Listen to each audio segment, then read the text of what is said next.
For most lacrosse players growing up in Canada, the traditional route has been to begin playing the box version of the sport and later take up the field game.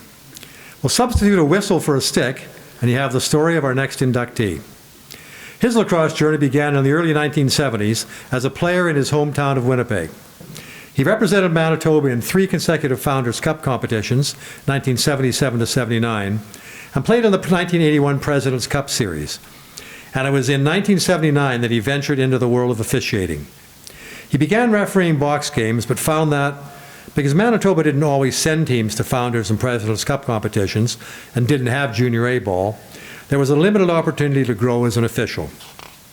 In the mid-1980s, field lacrosse became a part of Manitoba's school sports scene, and he began refereeing the field brand of lacrosse and moved rapidly up the officiating ladder.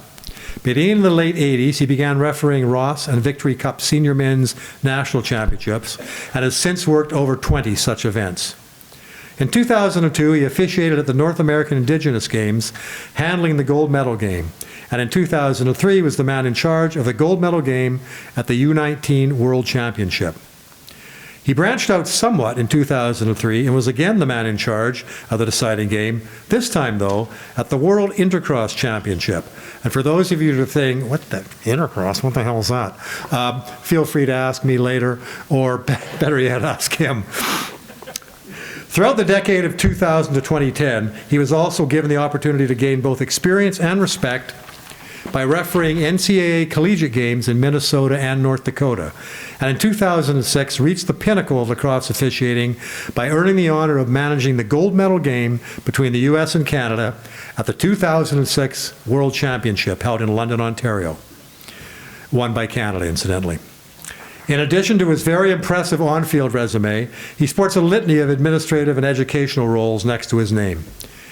He has served as referee-in-chief for both the Winnipeg Minor System and the Manitoba Junior and Senior Leagues, served on both the COA and International Intercross Rules Committees, and has been a clinician for the Manitoba Lacrosse Association in both box and field coaching and officiating, a role he fills to this day.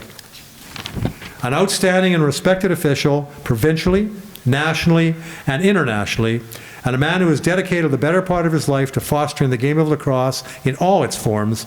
Please join me in welcoming Norm Isfjord to the Hall of Fame.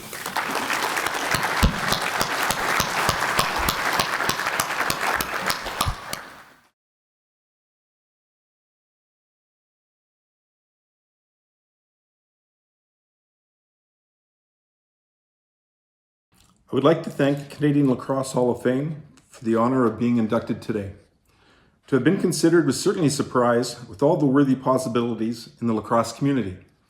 I am certainly humbled to be in the same class as legendary players like Jeff Snyder and John Tavares, as well as an official of the quality and caliber of Murray Taylor, or a team with the pedigree of the Victoria Shamrocks.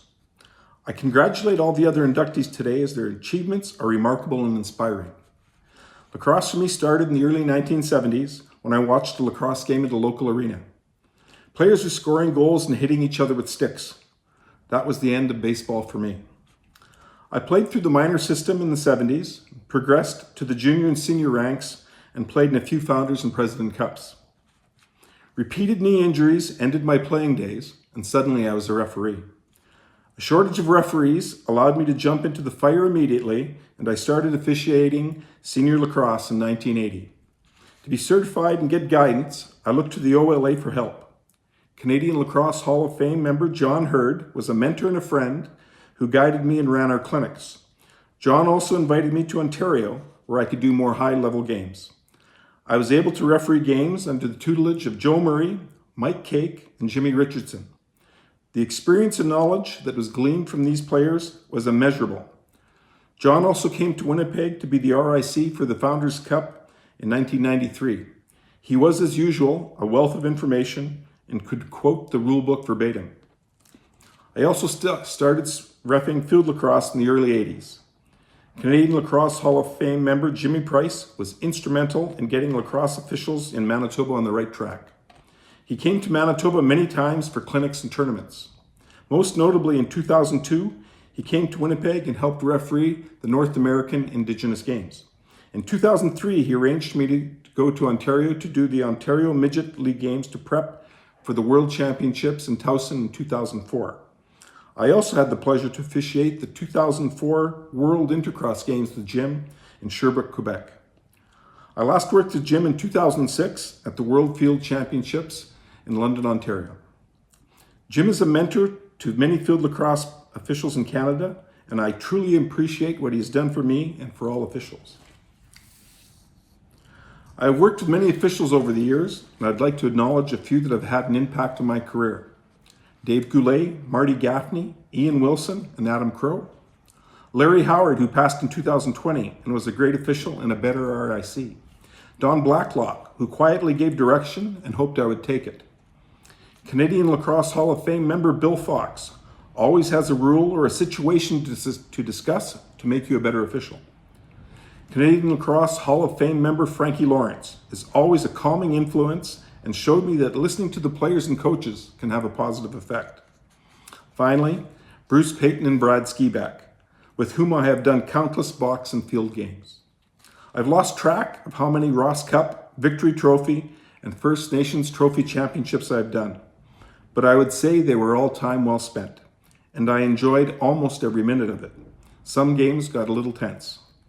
It has been very rewarding to do Canadian and World Championships, but I must admit that I get the most satisfaction and enjoyment from going back to grassroots.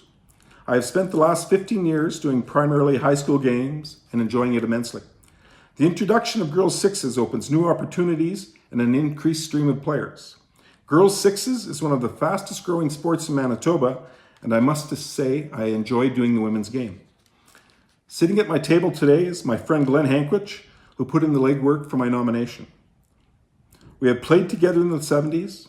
I sent him to the penalty box in the 80s, and we coached many teams together in the 90s. Thanks, Glenn, for all you have done for me and taught me.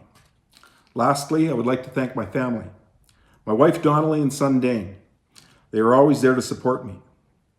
My wife allowed me to put lacrosse first and tie up the calendar every May, June, and September.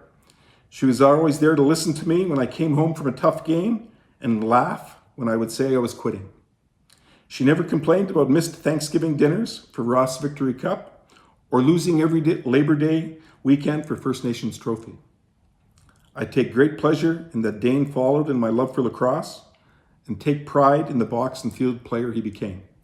In closing, I'd like to thank the Canadian Lacrosse Hall of Fame for this honor, as it is the highlight of my lacrosse career. Thank you very much.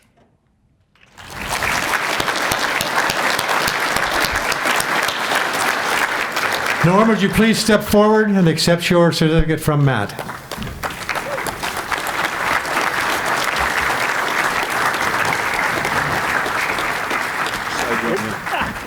Too short. Well done.